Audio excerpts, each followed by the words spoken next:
Hi, hello, வணக்கம். நான் உங்க எஸ்வி. இது நம்ம எஸ்வி பொலிட்டிக்கல் டாக்ஸ். கடந்த ஒரு 3 நாட்களா பாத்தீங்கன்னா, தமிழகத்துல என்ன நடக்குது அப்படின்றதே தெரியல. ஒரு பெரிய துயரமான சம்பவம் தான் நம்ம சொல்லணும். ஆட்சிகள் மாறினாலும் காட்சிகள் மாறல அப்படின்ற ஒரு இதுதான். போன ஆட்சியில என்ன நடந்ததோ அதோடைய தொடர்ச்சியா தான் இது இருக்கு. நலத்திட்டங்கள் தொடரலாம். ஆனா இந்த மாதிரி ஒரு குற்ற சம்பவங்கள் இன்னும் கோவை சூலூர்ல நடந்த ஒரு கோர சம்பவம். இதுக்கு நம்ம கவர்மெண்ட்ட குறை சொல்ல முடியும் அப்படின்னு பாத்தீங்கன்னா முடியாது. காரணம் என்னன்னா, இன்னும் இந்த 2026லும் இப்பேற்பட்ட ஒரு வக்ர குணமுடைய நபர்களோ அரக்கர்களோ வாழ்ந்துட்டு இருக்காங்க. அது நம்ம வீட்டு பக்கத்துல, நம்ம கூட இருக்கவங்க, நம்ம கூட பிறந்தவங்க, நம்மளுக்கு தெரிஞ்சவங்க. இந்த மாதிரி ஒரு நிலவரம் நடந்தது. ஒரு 12 வயது சிறுமி பாலியல் வன்கொடுமை செய்யப்பட்டு அவங்க ஒரு கொடூரமான முறையில கொண்டிருக்காங்க. என்னதான் எந்த கவர்மெண்ட் வந்தாலும், முன்னாடி பார்த்தோம்னா பிங்க் பேட்ரோல் இருந்தது. இன்னைக்கு அதை பேர் மாற்றம் செஞ்சு சிங்கப்பெண் பாதுகாப்பு படை அப்படின்னு எல்லாம் வச்சாலும், மக்கள் நம்ம மாறினாதான் இந்த மாதிரி ஒரு அநியாய போற சம்பவங்கள்லாம் இது பண்ணுங்க. அந்த ஒரு பச்சிளம் குழந்தைக்கு நம்ம என்ன தெரியும்? அந்த வயசுல உங்களுக்கு என்ன, எங்களுக்கு சொல்றதுக்கு ஒரு வார்த்தையே இல்லன்னு தான் நம்ம இப்பேற்பட்டவங்களும் இந்த நாட்டுல இருக்காங்கன்றது ஒரு வெக்கக்கேடான சம்பவமா பாக்குறோம். சோ இதுக்கு தமிழக முதலமைச்சர், தமிழ்நாடு அரசு என்ன முடிவு எடுக்க போகுது? இதுல குற்றச்சாட்டப்பட்ட நபர்களுக்கு அதே மாதிரி சிறை தண்டனையா, இல்ல ஒரு கடும் தண்டனை கொடுக்கப்படுமா அப்படின்றது ஒரு கேள்வியா இருக்கு. என்னதான் கவர்மெண்ட் ஒரு சிங்கப்பெண் சிறப்பு திட்டம், அதுக்கு முன்னாடி இருந்த அரசு பிங்க் பேட்ரோல், மகளிருக்கு ஒரு அவ்வளவு பாதுகாப்பான விஷயங்கள் பண்ணாலும், இந்த மாதிரி ஒரு அரக்கர்களோ வக்கர குணம் உடையவர்களோ இருக்கிற வரைக்கும், இந்த ஒரு சமூக மாற்றம் நிகழ்ற வரைக்கும் இந்த விஷயம் மாறாது அப்படின்றதுதான் மாற்றம் அப்படின்றத நம்ம வீட்டுல இருந்து முதல்ல ஆரம்பிக்கணும். நம்ம பசங்களுக்கு, நம்ம அண்ணனுக்கு, நம்ம அப்பாக்கு, நம்ம தாத்தாக்கு, நம்ம அத்தை, பெரியம்மா, சித்தி, இவங்களுக்கு இந்த புரிதல் வரணும். அந்த காலத்துல பாத்தீங்கன்னா பெண்கள் அடக்குமுறை அப்படின்றது பெண்கள்லாம் ஒரு வீட்டுல வேலை செஞ்சுக்கிட்டோம், ஆண்களுக்கு பணிவிடை செய்யணும் அப்படின்ற ஒரு காலகட்டம் அது. அப்படிப்பட்ட ஒரு காலகட்டத்துல இருந்து இன்னைக்கு மாறி மாறி மாறி இப்படி வந்தாலும், இன்னும் சில இடத்துல இந்த மாதிரி ஒரு கோர சம்பவங்கள் நடக்குது அப்படின்றதுதான் நம்ம நிகர்சனமான உண்மை. இதுக்கு காரணம் என்னன்னா, ஒரு சமூக மாற்றம் வேணும். பெண் குழந்தைகளை நம்மள நம்பிதான் நம்ம வீட்டுல இருக்க அக்கம் பக்கத்தினர் விட்டுட்டோ. ஏன்னா எல்லா வீட்லயும் ஒரு கடினமான சிச்சுவேஷன் தான். ஏன்னா எல்லாருக்குமே வேலைக்கு போகணும். இந்த காலகட்டத்துல கணவன் மனைவி 2 பேரும் வேலைக்கு போனாதான் அந்த குடும்பத்தை நடத்த முடிய ஒரு சூழ்நிலை இருக்கு. அப்பேற்பட்ட காலகட்டத்துல இந்த சமூகத்தை நம்பிதான் நம்ம குழந்தைகள் பத்திரமா தான் இருக்கும் அப்படின்ற ஒரு நம்பிக்கையில தான் விட்டுட்டு போறாங்க. ஆனா அந்த நம்பிக்கையை உடைக்கிற விதமா இந்த சமூகம் செயல்பட்டுட்டு இருக்கா அப்படின்ற ஒரு கேள்வி இருக்கு. இந்த சமூக மாற்றம் பாத்தீங்கன்னா நம்ம வீட்டுல இருந்து ஆரம்பிக்கணும். ஃபர்ஸ்ட் நம்ம பசங்களுக்கு, நம்ம தாத்தா, நம்ம அப்பா, நம்ம வீட்டுல இருக்க எல்லாருக்கும், நம்ம கூட இருக்கவங்க ஃப்ரெண்ட்ஸ் எல்லாருக்குமே இந்த இது போய் சேரணும். காரணம் என்னன்னா, அந்த உயிரிழந்த சிறுமியோட நெய்பர், அதாவது பக்கத்து வீட்டுக்கார், நெருங்கிய அங்க இருக்க கூட இருக்க ஒரு ஆள் தான். பெண்கள் பாதுகாப்பு, பெண்கள் பாதுகாப்புன்னு பேசுறோமே தவிர, அது பெண்கள் கிட்டதான் பேசுறோம். பள்ளிகள், கல்லூரிகள்ல இத ஒரு சிறப்பு முகாம் அப்படி நடத்தினா கூட பெண்களுக்கு தற்காப்பு சொல்லி தர்றது, அந்த விஷயம் நடக்கும் போது நம்ம இப்படி செயல்படணும்னு சொல்லி தரோமே தவிர்த்துட்டு, அந்த விஷயமே நடக்கக்கூடாது, அந்த நடக்க காரணமா இருக்கவங்க கிட்ட ஒரு லெசன் எடுக்கிறோமான்றது பாத்தீங்கன்னா ஒரு கேள்விக்குறிதான்.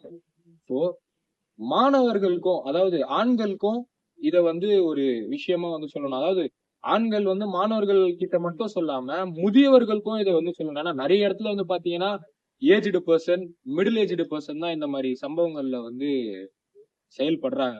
சோ அவங்களுக்கும் ஒரு சிறப்பு முகாம் மாதிரி தமிழக அரசு ஒரு சிறப்பு முகாம் மாதிரி தமிழக அரசு அமைத்து பின்வரும் காலங்கள்ல இந்த மாதிரி ஒரு நிகழ்வு நடக்காம நம்ம பாத்துக்கணும். இந்த மாதிரி நிகழ்வுக்கு கடினமான தண்டனை இதை தடுத்து நிறுத்துமா இல்லையா அப்படின்றத எல்லா கட்சிகளும் வந்து நம்ம இன்னைக்கு பார்க்கலாம். மக்கள் தீர்ப்பு தான் மகேஷன் தீர்ப்பு அப்படின்னு வந்து சொல்றாங்க. இந்த விஷயத்துல மக்களோட நிலைப்பாடு என்ன? கடினமான தண்டனை இவர்களுக்கு தேவையா இல்லையா? கடினமான தண்டனை எது கொடுக்கலாம் அப்படின்றத நம்ம மக்கள் கிட்டயே கடந்த 2 நாட்களா கோவை சூலூர்ல நடந்த சம்பவம் கேள்விப்பட்டீங்களா? கேள்விப்பட்டேன். இந்த சிறுமி பாலியல் மட்டும் இல்லாம அந்த பொண்ணை வந்து கொடூரமா கொலை செஞ்சிருக்காங்க. ஸோ இதை பத்தி நீங்க இது வந்து இன்னும் நடக்காம இருக்க ஃபியூச்சர்ல இந்த மாதிரி சம்பவங்கள் நடக்காம இருக்கிறதுக்கும் கடுமையான தண்டனைகள் தீர்வா இல்ல சமூக மாற்றம் வந்து தீர்வா இல்ல எந்த தீர்வுனால இது வந்து மாறும் அப்படின்றது உங்க கருத்து என்ன? என் கருத்தை பொறுத்த வரைக்கும் போன 5 வருஷம் ஆட்சி நீங்க பாத்தீங்க, அப்பயுமே இது மாதிரியான சம்பவங்கள் வந்து நடந்துச்சு. இப்போ வந்து சமூகத்துல மாற்றம் அப்படிங்கிறது ஆட்சி மாற்றம் வந்து நடந்தது. அப்பயுமே இந்த மாதிரி ஒரு சம்பவம் நடக்குது அப்படின்னா முதலமைச்சரா பதவி ஏற்றவர் சொன்னாரு, சிங்கப்பெண் அதிரடி படை அப்படின்னு சொல்லிட்டு ஒண்ணு உருவாக்கியிருக்கோம். இந்த மாதிரி பாலியல் வழக்குகளை வந்து குறைக்கிறதுக்கு நாங்க நடவடிக்கை எடுத்திருக்கோம் அப்படின்னு சொன்னாரு. அப்போ இந்த மாதிரி ஒரு சம்பவம் நடக்கும்போது அப்ப அந்த படை என்ன பண்ணுச்சு அப்படின்னா, அதை கையில வச்சிருக்கிற அந்த அமைச்சர் வந்து சரியில்லை அப்படின்னும் போது முதலமைச்சர் வந்து சரியான முறையில எந்த ஒரு நடவடிக்கையும் எடுக்கல. ஏன்னா அந்த போலீஸ் அதிகாரி நீங்க பார்க்கும்போது இன்னைக்கு வந்து ஒரு பிரஸ் மீட் கொடுக்குறாங்க அப்படின்னும் போது அதுல ஒரு 10 வயசு அந்த மதிக்கத்தக்க அந்த பொண்ணு வந்து பாலியல் வன்புணர்வு செய்யப்பட்டு கொலை செய்யப்பட்டிருக்கு அப்படிங்கிறதுக்காக ஒரு என்ன விசாரணை நாங்க பண்ணிருக்கோம் ஒரு பிரஸ் மீட் கொடுக்குறாங்க. அதுல உட்காந்து அவங்க சிரிச்சிட்டு இருக்காங்க அப்படின்னா அவங்களுடைய குழந்தைகளுக்கு இந்த மாதிரியான ஒரு விஷயம் நடந்திருந்தா, அவங்க பெத்தெடுத்த அந்த குழந்தைக்கு அந்த விஷயம் நடந்திருந்தா அவங்க அந்த மாதிரி ரியாக்ஷன் அந்த பிரஸ் மீட்ல கொடுத்துருப்பாங்களா அப்படின்றது மக்கள் வந்து சிந்திக்கணும். சமூக மாற்றம்னா பல நாடுகள்ல வந்து பாத்தீங்கன்னா தண்டனைகள் வந்து பாலியல் குற்றங்கள் இல்லைன்றதுக்கு காரணம் அங்க தண்டனைகள் அப்படிங்கிறது ரொம்ப கடுமையா இருக்கு. இங்கன்னா இங்க ஜெயிலுன்னு ஒண்ணு இருந்தா பெயிலுன்னு ஒண்ணு இருக்குன்ற மாதிரி நம்மளுடைய சட்டங்கள் இருக்கு. அப்படின்றதுனால இந்த மாதிரி குற்றங்கள் வந்து எல்லா ஆட்சியிலுமே எந்த ஆட்சி மாற்றம் வந்தாலும் தொடர்ந்துகிட்டு தான் இருக்குது. அப்படின்னா மக்கள் நம்ம வந்து சிந்திக்கணும். இவங்க ஆட்சிக்கு வந்துட்டாங்க, இங்க எதுவும் நடக்காதுன்னு இல்லை. இன்னமும் நிறைய இடத்துல போராட்டங்கள் நடந்துட்டு இருக்கு. இந்த மாதிரியான பாலியல் வழக்குகள், பாலியல் குற்றங்கள், சின்ன சின்ன பொண்ணுங்களை கற்பழிச்சு கொடூரமா கொலை செய்யற இந்த சம்பவங்களும் நடந்துட்டு தான் இருக்கு. மாறணும் அப்படின்னா சட்டங்கள் வந்து கடுமையாக்கப்படணும். பாலியல் குற்றங்கள் செய்யக்கூடிய அதுவும் இந்த 10 வயசு இந்த 18 வயசு இந்த சின்ன சின்ன குழந்தைங்களை பாலியல் வன்புணர்வு செஞ்சு கொலை செய்யப்படுற இதுக்கெல்லாம் வந்து போக்சோவை விட இன்னும் கடுமையான சட்டங்கள் வேணும். போக்சோன்றது இப்போ போக்சோன்னு வந்ததுக்கு அப்புறம் கொஞ்சம் தான் குறைஞ்சிது. ஆனா போக்சோட இன்னும் கடுமையான மற்ற நாடுகள் துபாய் அது போன்ற நாடுகள் எல்லாம் எந்த மாதிரியான தண்டனைகள் இருக்கோ அதெல்லாம் இங்க கொண்டு வரப்படணும். அது வந்து மனிதாபிமானத்துக்கு எதிரானது. எப்படி அவங்களை வந்து இந்த மாதிரியான சித்திரவதை பண்ணி உங்களை ஒரு இந்த இந்த சம்பவம் பண்ணவங்களுக்கு இந்த மாதிரி தண்டனை கொடுக்கணுமா அப்படிங்கிறதெல்லாம் யோசிக்காம அந்த மாதிரியான கடுமையான தண்டனைகளுக்கு கொடுத்தா மட்டும்தான் இந்த பாலியல் இந்த சின்ன குழந்தைய ரேப் பண்ற இந்த மாதிரியான பாலியல் வழக்குகள் வந்து இங்க நம்ம இந்தியாவில் வந்து குறையும் அப்படிங்கிறது என்னுடைய கருத்து. கடந்த இந்த 2 நாட்களா வந்து கோவையில ஒரு சிறுமி வந்து பாலியல் துன்புறுவம் செய்யப்பட்டு கொலை பண்ணியிருக்காங்க. ஸோ இது வந்து தொடர்ந்து நடந்துகிட்டு தான் இருக்கு. ஆட்சி மாறினா எல்லாம் மாறிடும் அப்படின்ற மாதிரி சொன்னாங்க. பட் இந்த மாதிரி விஷயம் வந்து நடந்திருக்கு. ஸோ இதுக்கு சமூக மாற்றமும் தண்டனைகளும் வந்து தேவையா? அதிகமான தண்டனைகள் தேவையா? உங்க கருத்து என்ன அப்படின்னு சொன்னாங்க. ஆக்ஷன் எடுக்கணும். ஏன்னா ஆட்சி மாறினதுக்கு அப்புறம் இந்த மாதிரி இருக்காதுன்னு சொன்னாங்க. சொன்னதுக்கு அப்புறம் இதுக்கு எடுத்து ஆக்ஷன் உடனே எடுக்கணும். அவங்க தப்பு பண்ணவங்களுக்கு அந்த ஆர்கனை வந்து ஃபர்ஸ்ட் கட் பண்ணணும். எல்லாரும் முன்னாடி அவனுக்கு அப்பதான் அசிங்கமா இருக்கும். திரும்பி அந்த தப்ப மத்தவங்க பார்த்து பண்ணக்கூடாது, பண்ணவும் மாட்டாங்க. ஸோ இப்போ நீங்க சொன்னீங்க இல்லையா, இந்த மாதிரி ஆர்கன் வந்து கட் பண்ணி போடணும். ஆனா நிறைய சமூக ஆர்வலர்கள் வந்து என்ன சொல்றாங்கன்னா அது ஒரு மனித நேயமான செயலா இருக்காது அப்படின்னு சொல்றாங்க. அதுக்கு என்ன சொல்றீங்க? அவங்க அந்த தப்ப பண்றப்ப அவங்களுக்கு அந்த மனித நேயம் இருக்கணும்ல. கண்டிப்பா அது ஒரு பெண்ணை அப்படி பண்றப்ப அவங்க அம்மாவா அப்படி தோணி இருக்கணும், ஒரு தங்கச்சியா தோணி இருக்கணும், ஏன் அவங்க மனைவியா தோணி இருக்கணும், குழந்தையா தோணி இருக்கணும். அவங்களுக்கு அதெல்லாம் மைண்ட் செட்ல அவங்களுக்கு வந்துச்சா? அவங்களுக்கு ஒரு சின்ன ஒரு ஆசை, ஒரு அற்பத்தனமான ஒரு ஆசைக்காக அவங்கள ஒரு அது எப்படி சொல்றதுன்னு தெரியல. அந்த இதுக்காக ஒரு குழந்தையோ ஒரு வயசு பொண்ணோ அவங்க வாழ்க்கையே வீணாக்குறாங்க. அதுக்கு அது மனிதநேயம் இல்லாம நாங்க சொல்ற தண்டனை மனிதநேயம் இல்லைன்னா அவங்க பண்றது மனிதநேயமா அப்படின்னு சொல்லிட்டு நான் கொஸ்டின் ரைஸ் பண்ணேன். உங்க இப்போ லாஸ்ட் 2 டேஸா நடந்த இது பாத்தீங்கல்ல. ஸோ ஆட்சி மாறினா எல்லாம் மாறும் அப்படின்றது வந்து நம்பணும். ஸோ ஆட்சியும் வந்து மாறி இருக்கு. பட் ஆனால் இந்த மாதிரி சம்பவங்கள் வந்து நடந்துகிட்டே இருக்கு. ஸோ இதுக்கு சமூக மாற்றம் வந்து தேவை. எப்பேற்பட்ட சமூக மாற்றம் தேவை? எப்பேற்பட்ட சமூக மாற்றம் தேவை? இந்த தண்டனைகள் வந்து இன்னும் கடுமையாக்கப்படணுமா இல்ல இருக்க தண்டனை போதுமா? உங்களோட கருத்து என்ன அப்படின்ட்டு? என்னோட பெர்ஸ்பெக்டிவ் என்னன்னா, இருக்கிற தண்டனை உடனடியாக்கப்படணும். 24 மணி நேரத்துல புடிச்சிட்டாங்க. நேற்று நடந்த கேஸ்ல அவங்க எஸ்பி சொல்லும் போது 24 மணி புடிச்சிட்டாங்க. அதுக்கான தண்டனை உடனடியா கிடைக்கணும். இன்னும் எவ்வளவு எஃபிஷியலா ஒரு தூக்கு தண்டனை அளவுக்கு கொடுத்தாலுமே அது உடனடியா கிடைக்கணும். அப்பதான் அதுக்கு அந்த தவறு செய்யறவங்களுக்கு ஒரு அச்சம் ஏற்படும். அது என்னோட ஆட்சி மாறினது காரணமே அதாவது மக்கள் வந்து இந்த ஆட்சி வந்தா நிறைய நடக்காத ஒரு நம்பிக்கையில தான் போட்டாங்க. ஆனா இந்த ஆட்சியிலயும் அது தொடருது. அது வந்து இந்த ஆட்சியில வந்து கண்டிப்பா அதுக்கு ஏதாவது ஆக்ஷன் எடுத்து ஒரு சிவியரா இதுக்கப்புறம் நடக்கக்கூடாது. அந்த ஏதாவது ஒரு ரித்திகானம் சொன்ன மாதிரி ஏதாவது தூக்கு தண்டனை அதோட ஏதாவது ஒரு கடுமையான தண்டனை கண்டிப்பா கொடுத்து இது வந்து நடக்க விடாம பண்ணணும். அது மாதிரி ஒரு அவேர்னஸ் ப்ரோக்ராம் கிரியேட் பண்றதோ இதுக்கப்புறம் அந்த இந்த பிரச்சனை வந்து இதுக்கப்புறம் தொடரவே கூடாது. ஓகேங்களா? இப்போ இது வந்து நிறைய மிடில் ஏஜ்டு பர்சன்ஸ் இல்லை ஏஜ்டு பர்சன்ஸ் தான் வந்து பண்றாங்க. பட் ஆனால் இப்போ நீங்க சொன்ன மாதிரி அவேர்னஸ் வந்து ஸ்கூல்ஸு காலேஜஸ்ல தராங்க. ஆனா இதுல ஈடுபடுறது எல்லாமே கொஞ்சம் பெரியவங்க, அந்த மாதிரி சிறியவர்களும் இருக்காங்க. ஆனா மோஸ்ட்லி கேஸ் வந்து இப்படி நடக்குது. இதுல உங்களோட கருத்து என்ன? பொது பொது வெளியான பெரும் தலைவர்கள் இதை பத்தி பேசணும். பெரிய தலைவர்கள் நிறைய பேர் நம்ம நியூஸ் பேப்பர்ல தாண்டி ஒரு பெரிய அவங்க கட்சி தலைவர்கள் அந்த மாதிரி எல்லா விதமான கட்சி இந்த கட்சி பேசணும், அந்த எல்லா கட்சி தலைவர்களும் அதை பத்தி பேசணும். அப்படிங்கும்போது அது ஒரு பேச்சு பொருள் ஆகணும். அந்த பேச்சு பொருள் ஆகிற அளவுக்கு இது பண்ணணும். அந்த பொதுமக்கள் இடையே பள்ளிக்கல்வியில கொடுக்கணும், அதுவும் ஒரு முக்கியமான விஷயம் தான். ஏன்னா பேஸ்ல இருந்து கொண்டு போவோம். அதை தாண்டி பொதுமக்கள் இடையே அதை பத்தி அவேர்னஸ் கிரியேட் பண்ணணும். அது அந்த ஈவெண்ட் ஏன் நடந்துச்சு, மது பெரிய பிரச்சனை.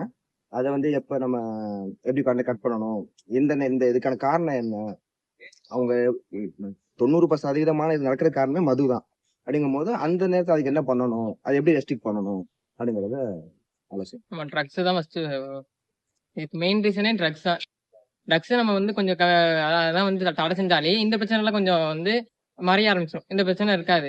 அதனால வந்து ஃபர்ஸ்ட் ஸ்டூடெண்ட்ஸ்ல இருந்து ஆரம்பிச்சு பெரியவங்கிட்ட வந்து கொண்டு போகணும் இந்த ட்ரக்ஸ் அவேர்னஸ். ஓகே, இது மூலயமா வந்து நம்ம இந்த பிரச்சனையை வந்து கட்டுப்படுத்தலாம்னு என்னோட ஐடியா. தெரிஞ்சு இப்ப நம்ம அதர் கண்ட்ரில அது பண்ண மாட்டாங்க. அந்த மாதிரி தண்டனை இருக்கு. ஆனா இங்க வந்து அதை யூஸ் பண்ண மாட்டாங்க. எப்படின்னு இது வந்து அவங்க பண்றதுக்கு சத்தமா அவங்க வந்து இந்த மாதிரி தண்டனை இருக்குன்னே தெரியாம பயப்படாம எல்லாம் பண்றாங்க. மெயின் ரீசன் மதுதான். மதுவை இன்னும் கொஞ்சம் ஸ்ட்ரிக்டான கவர்மெண்ட் ரூல்ஸ்லாம் வந்துச்சுன்னா நல்லா இருக்கும். இல்ல இப்போ மத்த கண்ட்ரில குடுக்குற மாதிரி குடுக்கணும்னு சொல்றீங்க. பட் ஆனா அப்படி பண்ணா இங்க இருக்க இந்த சமூக ஆர்வலர் அவங்க என்ன சொல்றாங்கன்னா அது வந்து ஒரு மனிதாவி தனமற்ற செயலாகும். அதே மாதிரிதான் 10 வயசு குழந்தை அது அதுக்கு என்ன தெரியும், அதை போய் தூக்கிட்டு போயிருக்காங்க. அதுவும் இல்லாம ஒரு பயம் இல்ல பாருங்க. இப்ப நம்ம என்னது இதை பண்ணிட்டா யாரு என்ன பண்ண போறா, நம்மளால யாரும் எதுவும் பண்ண முடியாது, அவ்வளவு என்ன தண்டுற போறாங்கன்ற ஒரு பயம்தான். அது வந்து அவங்களுக்கு எப்படி தூக்கு தண்டன்றதுக்கு மேல ஒரு இது இருக்கும்ல, அந்த ஒரு பயத்தை அவங்களுக்கு காட்டினா அதுக்கப்புறம் அடுத்தவன் வந்து இதை பண்ணா அது நமக்கு இத மாதிரி நடக்குமேன்ட்டு அந்த பயத்திலே எதுவும் அவ்வளவு நடக்க. அடுத்தபடியா ஒரு விஷயம் பாத்தீங்கன்னா, செவிலியர் ஒருத்தவங்க வந்து இறந்திருக்காங்க. எதனால வந்து சொல்றாங்கன்னா சரியான சிகிச்சை வந்து கொடுக்கல, அனசீசியா ஓவரா வந்து கொடுத்துட்டாங்க அப்படின்ட்டு அங்க இருக்க சக மாணவிகள், அங்க இருக்க சக செவிலியர்கள் வந்து சொல்லி கடந்த ஒரு நாட்களா வந்து பாத்தீங்கன்னா போராட்டங்கள் வந்து வெடித்து கொண்டிருக்கு. நேற்று வந்து அமைச்சர் வந்து சென்று அதுக்கான ஒரு பிரஸ் மீட் வந்து கொடுத்திருந்தாரு. என்ன சொல்லியிருந்தாருன்னா, தவறு கண்டிப்பா நடந்திருந்தா இந்த ஆட்சி வந்து அவங்கள பாரபட்சம் பார்க்காம வந்து தண்டிப்போம் அப்படின்ற ஒரு விஷயம் வந்து சொல்லியிருக்காங்க.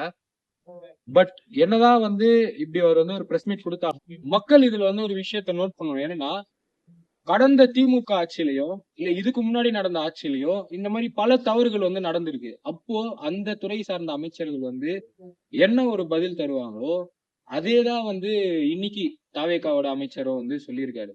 இது பார்க்கும்போது நம்மளுக்கு எப்படி தோணுதுன்னா, திமுக தலைவர் மு.க. ஸ்டாலின் அவர்கள் வந்து என்ன சொன்னாருன்னா திமுக ஆட்சி தான் தொடருது அப்படின்னாரு. உண்மையிலேயே என்னமோ இப்போ திமுக ஆட்சி தான் தொடருதா அப்படின்ற ஒரு கேள்வி மக்கள் மனதுல வந்து எழுந்திருக்கு.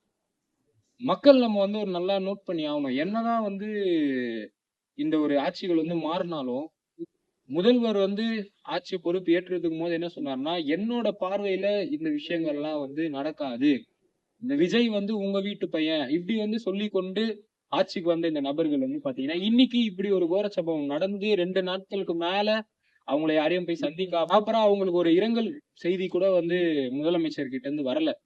சோ முதல் நாட்களுக்கு வரல, அதுக்கப்புறமா தான் வந்து சொல்றாரு. சோ அது வந்து அபிஷியலா தி சிஎம் ஆஃப் தமிழ்நாடுன்ற அந்த பேஜ்ல இருந்துதான் வந்து ரிலீஸ் பண்ணியிருக்காங்க.